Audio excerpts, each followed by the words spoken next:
appropriate for a new policy going forward, and the discussion that we had in terms of their views as well seemed to lead us right back to what we did in the first instance, that there was a call involving the Chief of Police. So for our intent now is to codify the actions that we took so that in the future it will be in directive to members of the Windsor Police Service how they would act in terms of conflict of interest when the Chief is involved in a call.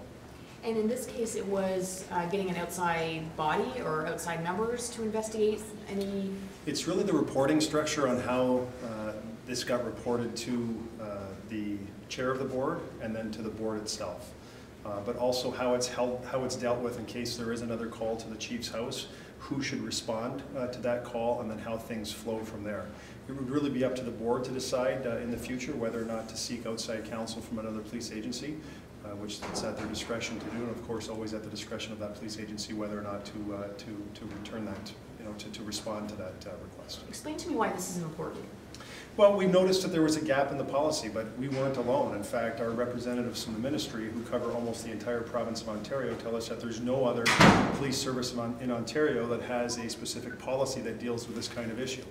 So by us actually implementing a policy involving the Chief of Police in terms of calls to the Chief's residence or calls involving the Chief of Police, we will be actually breaking new ground here for other police services in Ontario as well. Although, if my understanding is correct, nothing would have necessarily changed. Yeah, what they said to us in this meeting is that really what you did in terms of the actions you took and the steps that were taken to get the information to the board chair and then to the board itself were the most appropriate in the circumstances. And it's a matter of codifying that so that in the future, as the board chair changes, as city council changes, as the members of the board change, and as members of the Windsor Police Service change, that it's actually codified in writing, that everyone knows how to handle situations that involve the Chief of Police. What ministry did you meet with last week? It's the Ministry of Solicitor General, right? They're from Solgen? Yeah. Right. It's our police service advisors from the Ministry of Solicitor General. So is the review complete then? We call it complete? Well, I don't know that it was a review. It was simply, it'll be a policy amendment here at Windsor Police. And so I think the discussion is complete. We have a good understanding amongst all parties what direction to take, which was really the direction that we took the last time there was a call involving the Chief of Police. And now it's just a matter of codifying this in writing so that it's part of the organizational structure on a more permanent basis. How would anything you've done then through this policy review, how would it have changed how you handled it before? It wouldn't have. I don't think.